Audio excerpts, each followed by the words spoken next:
Okay, good morning, good afternoon, all good. Dear students, let us start the class.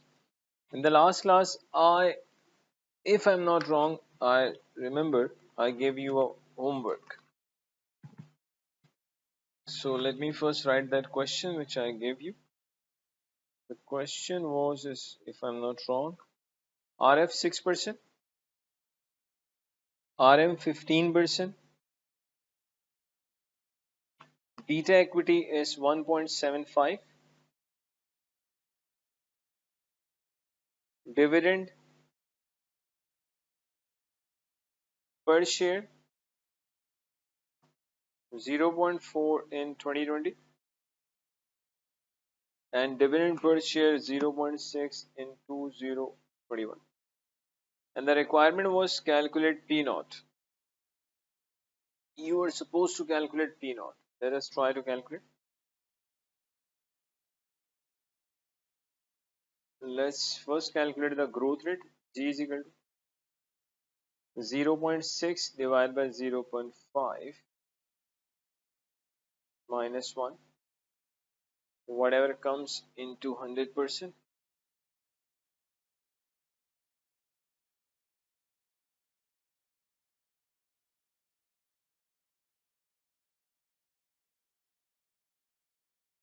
So the growth rate is coming with the growth rate is coming 50%. Let me check, is this the right question or the different? Just a minute.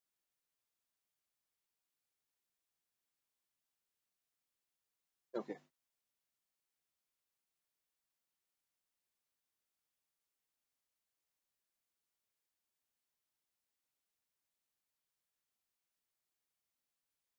So I have a growth rate of 50%.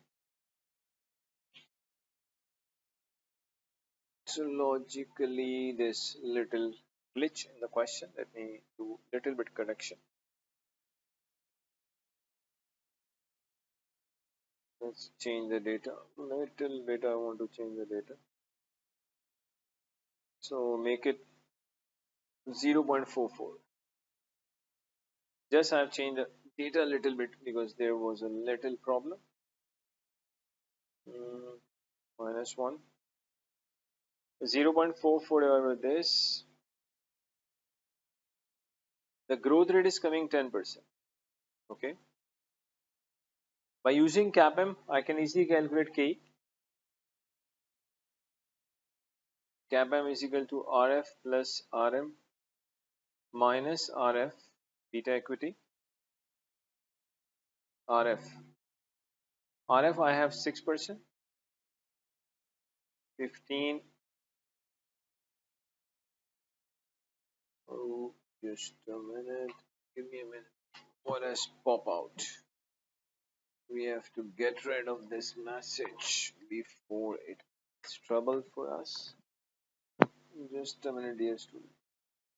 Okay, thank God that message is gone. By using capital asset pricing model, I can easily calculate K. K is equal to this minus 6. Beta equity is 1.75. Let me use the calculator. 15 minus 6 gives me 9 into 1.75 plus 6. KE is 21.75%. Okay. By using dividend valuation model, now we can calculate P naught. Actually, the formula of DVM is K is equal to D naught 1 plus G P naught plus G. If we apply a little bit maths on this, you will get another formula which is P naught is equal to D naught 1 plus G K minus G.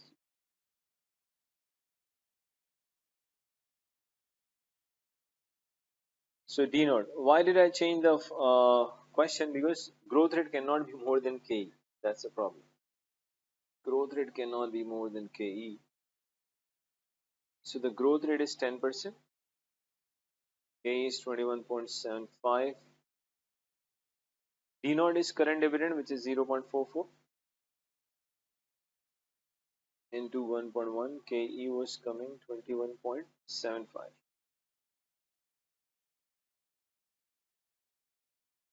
So let me use the calculator. We'll get 0.1175. 0.44 into 1.1.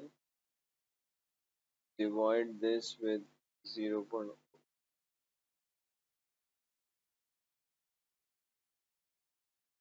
0.44 into 1.1 gives me what? Gives me 0.484.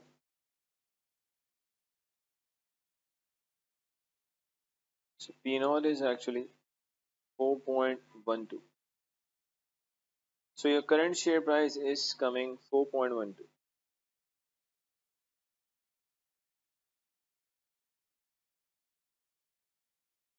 Okay, dear student, now you have a really good idea of how do we use this dividend valuation model to calculate KE. How do we use this KE cap M to calculate P naught? We have seen Gordon growth model, G is equal to B KE as well. Let me give you one more question.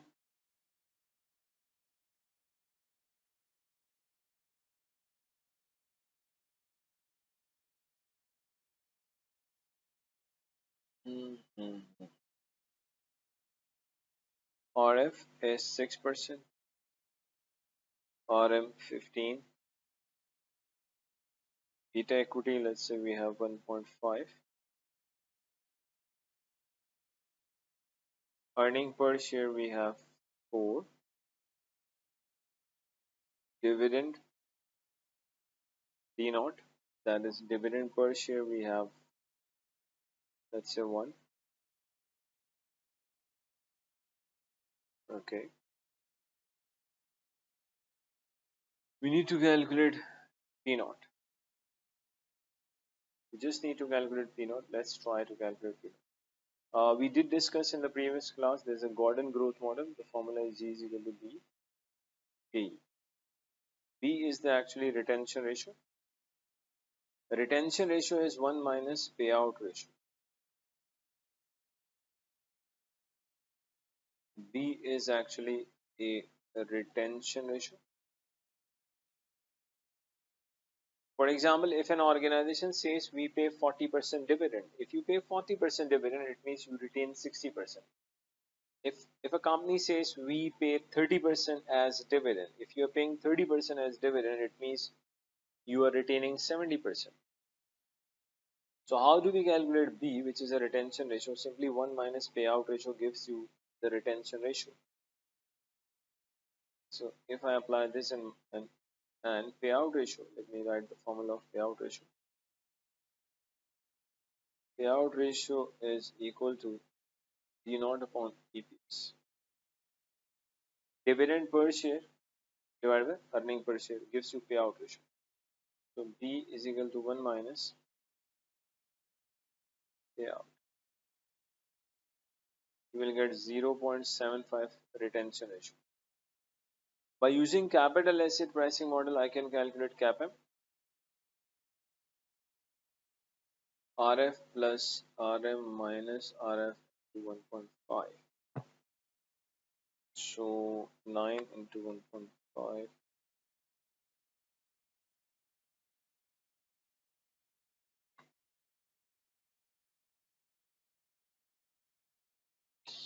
KE I'm getting 19.5%. The growth rate is going to be G is equal to B KE.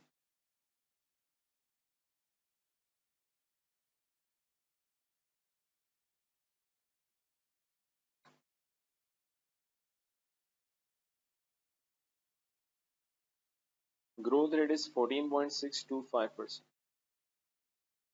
Now by using dividend valuation model, dear students, we can easily calculate P naught. The formula is P naught is equal to D naught 1 plus G KE minus. So dividend per share is given to us, which is 1. Growth rate is 14.625%. So 1 K is 19.5 minus this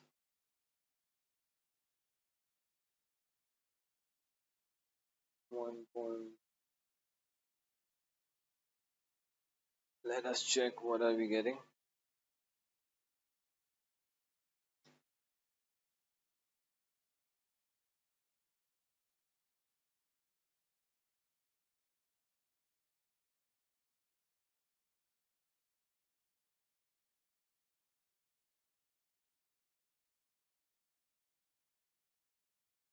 The share price which I'm getting is 23.5. 1.14625 divided by 0.04875. Yes, it is perfect. The share price is 23.5. Now, dear student, when it comes to K, that is cost of equity. How do we calculate cost of equity? So far, we have discussed two methods. One is CAPM, capital asset pricing model. Second is DVM, dividend valuation model. The third model of calculating K is plus tax equation. But right now I'm not discussing plus tax equation. When the time comes, then inshallah we will discuss plus tax equation, because tax equation only we use in one condition. What is that condition? When we are going to use, you have to just wait for that. So far we have done KE. Now let us discuss KP, then we'll go to KD1 minus T. Normally in AFM paper, I have not seen KP as examined, but still let us discuss. KP actually represents cost of preference shares. Cost of preference shares. KP represents cost of preference shares, because it is also possible that organization may issue preference shares to raise the finance and invest in a project. So if this is the case, how do we calculate KP, cost of preference shares? Very simple, very simple. That is why only I believe examiner is not asking. Let me discuss the formula. KP is equal to D naught upon P naught into 100. What is this D naught? D naught is preference dividend per share. Preference dividend per share. And now listen carefully. This preference dividend per share does not vary. It is not an ordinary dividend which is at the disposal of the company. Whatever amount they want to pay, they will pay. But in case of preference dividend, it is a fixed percentage. All you need is just apply that fixed percentage on preference share capital par value. So you will get preference dividend. Repeat. Preference dividend is a fixed percentage. To find preference dividend per share, all you need is just do one thing. The percentage of preference share will be given to you. You just need to apply that percentage of preference shares on par value of the preference shares. So it is a fixed percentage. When we will see the question, so you will be getting more idea about this. P naught, that is current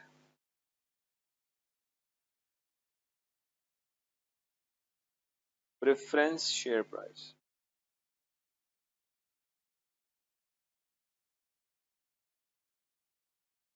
X div, excluding dividend. P naught is current preference share price, but X div, excluding dividend. And we did discuss, nothing is mentioned, then we always assume that given current share price is an X div price. Whenever your examiner gives you cum div price, cum div means cumulative of dividend, then it will be mentioned in the question. So simply whenever nothing is mentioned, we always assume that given current share price is representing X diff price. Let me write a question. Let's say we have 6% preference shares, par value 0.5,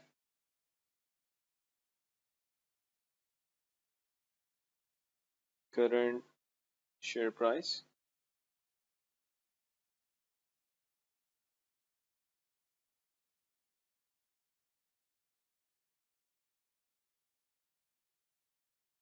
Just we need to calculate KP, cost of preference shares. Since with 0.9 nothing is mentioned, then obviously it is an X diff price. How do we calculate KP? I did mention preference dividend is a fixed percentage. All you need is just apply that percentage on a par value. The preference percentage is 6. If I apply this on 5%, so on not 5%, 0.5, which is a par value. If I take 6% of 0.5, just need to divide this. Let me use the calculator.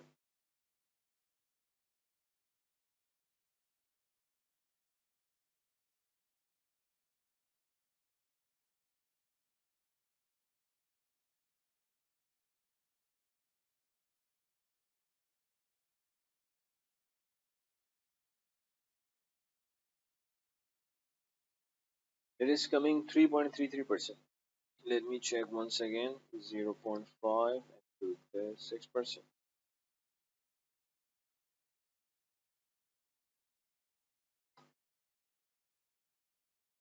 Yes, cost of preference share is 3.33%.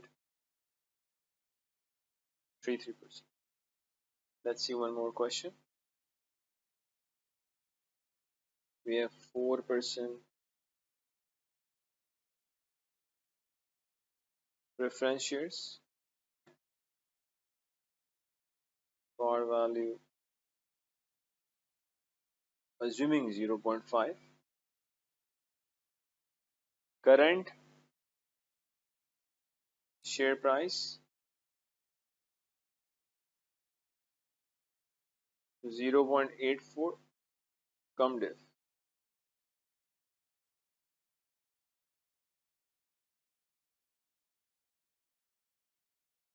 I want every one of you, dear students, just pause the video, attempt the question, then obviously you can unpause the video. Pause, attempt, unpause. KP, cost of preference shares. How do we calculate preference dividend per share? All you need is just apply that fixed percentage on par value. So par value is 0.5 into 4%. Par value could be $1, even it could be 0.8, it could be any value, par value. Because in the previous question I took the par value 0.5, in this question I took the par value again 0.5. It does not mean that in case of preference shares, par value will always be 0.5. This is not the concept at all. Preference share par value could be any value. All you need is just take 4% of the par value, that gives you D naught, preference dividend per share. Divide this with KP. A very important point. If I take 4% of 0.5, let me use the calculator. It is coming 0.02. Now listen and listen carefully. Dear students, examiner has given us the current share price, which is 0.84, but it is cum diff.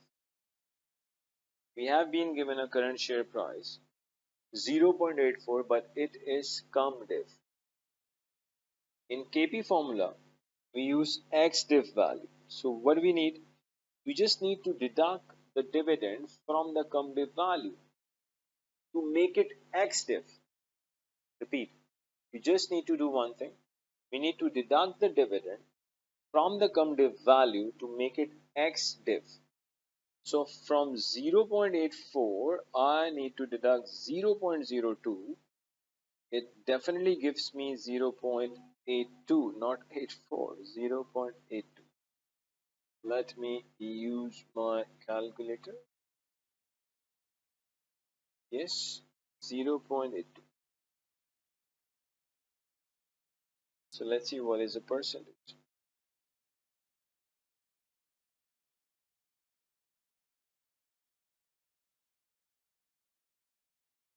The percentage is 2.439. It is 2 point, you can say 44. So the cost of preference share is coming 2.44. Okay. Now let us discuss. If organization raises finance in the form of debt, if organization raises finance in the form of debt, then how do we calculate cost of debt after tax? If company raises the finance in the form of debt, then we will be having KD1 minus T. Why not only KD? Why did I write KD1 minus T? There's a reason. Because when company raises finance in the form of debt, when company takes loan, obviously that company has to pay interest. And on that interest payment, company saves tax. Since tax is being saved on interest payment, that is why the cost is not only KD, the cost is KD1 minus T. It is always cost of debt after tax. Okay. But we do not save any tax on ordinary dividend. That is why we did not write KE1 minus T. We do not save any tax on preference dividend. That is why we do not have any KP1 minus T. We only have KD1 minus T because interest payment results in tax savings. Now, dear student, listen and listen carefully. When it comes to debt, when it comes to loan,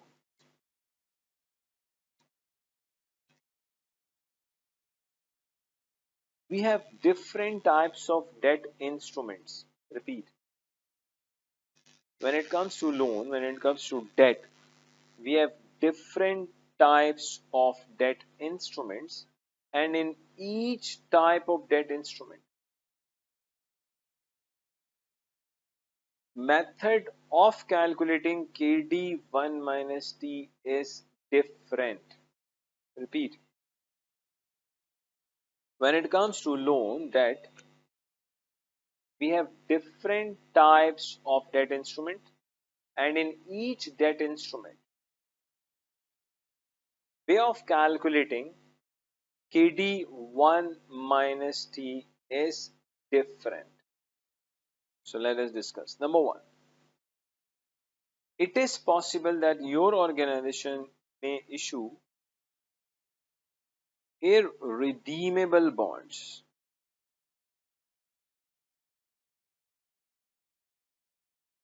If an organization issues irredeemable bonds, then how do we calculate KD1 minus T? We'll discuss that, inshallah. Second, if a company takes bank loan, then how do we calculate KD1 minus T? We'll discuss that also. Third, if company issues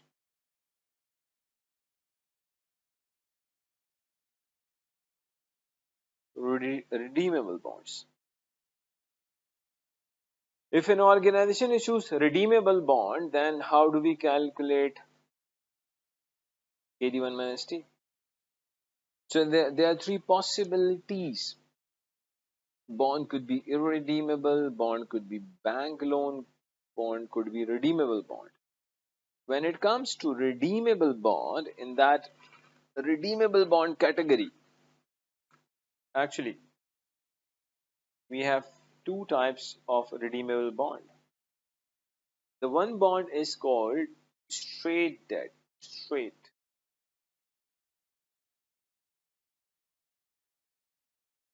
Straight debt means without conversion option.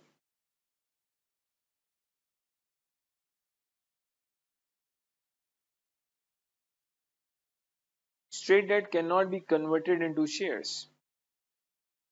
Straight debt means which cannot be converted into shares. The second redeemable bond, which is very much possible, is convertible bond.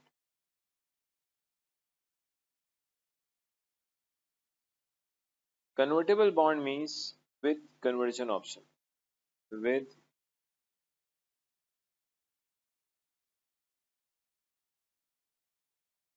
conversion option. So let me repeat. When it comes to redeemable bonds, so we have two types of redeemable bond. One is straight debt. Straight debt means without conversion option. The second is convertible bond with conversion option. Now listen, students, and listen carefully. We will be discussing all of these three one by one. We will be discussing, inshallah, all of these three one by one. Number one, I am discussing irredeemable bond. If an organization issues irredeemable bonds, then how do we calculate KD1 minus T? I did discuss why do we say KD1 minus T? Because interest payment results in tax savings. So we say it is KD1 minus T.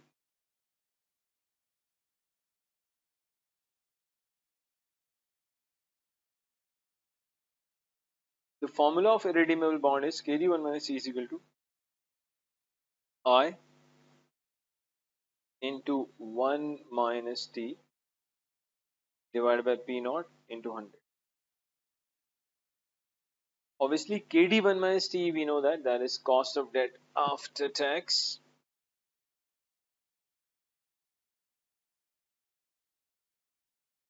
That is cost of debt after tax. I is the cash interest amount. How do we calculate cash interest amount? It's very easy. You will be given a coupon rate. You just need to multiply that coupon rate with the par value. It gives you cash interest amount. Repeat. You just need to do one thing. Just multiply the coupon rate with the par value of the irredeemable bond. That gives you cash interest amount. For example, if I say coupon rate is 10% and the par value is 100 of irredeemable bond, and I want you to calculate cash interest amount, it's very simple. If we have, for example, 10% irredeemable bond which are having par value 100, so you have to just take 10% of 100, which gives you 10. So how do we calculate cash interest amount? Very simple. All you need is just multiply coupon rate with the par value. And whenever in case of bonds, par value is not given, then always assume 100. Repeat, in case of bond, if you come across a question, which at least I have not seen, but if you come across a question in which par value of the bond is not given, then always assume the par value of the bond is 100. No matter the bond is irredeemable or redeemable. Nothing is mentioned, then just assume par value 100. P naught,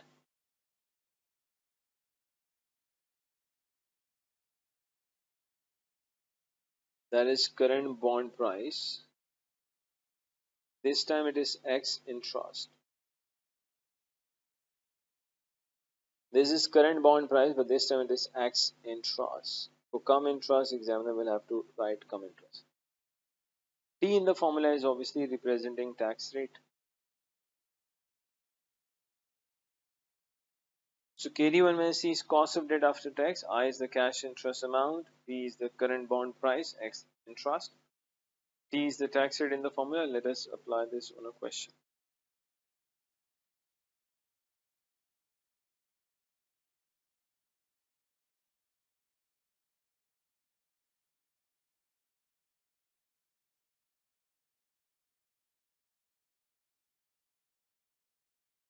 So 10% irredeemable bond, par value is 100.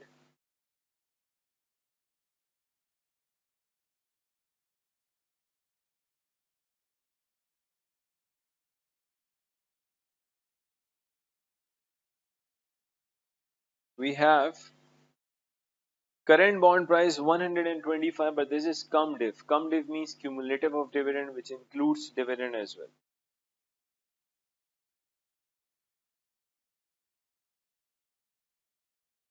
Tax rate is 20%.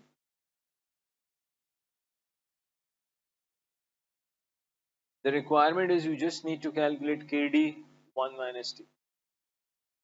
The requirement is you just need to calculate KD1 minus T. You just need to calculate KD1 minus T. Okay. I want every one of you, dear students, pause the video, attempt the question, and then you can always unpause the video. KD1 minus T is equal to. Obviously, if we take 10% of 100, it gives us 10 into 1 minus tax rate. We have cum diff, that is cum interest.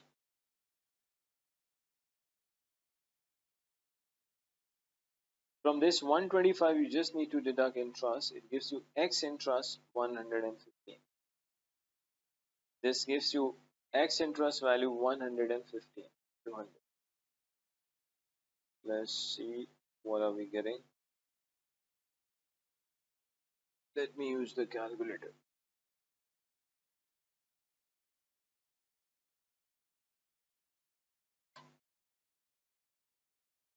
Dear student, the answer is coming 6.956, or you can say 7%.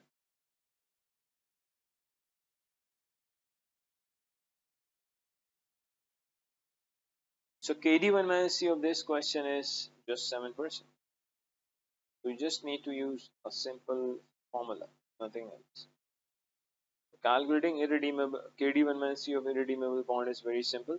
You just need to use a formula. KD1 minus T is equal to this. Inputs are here.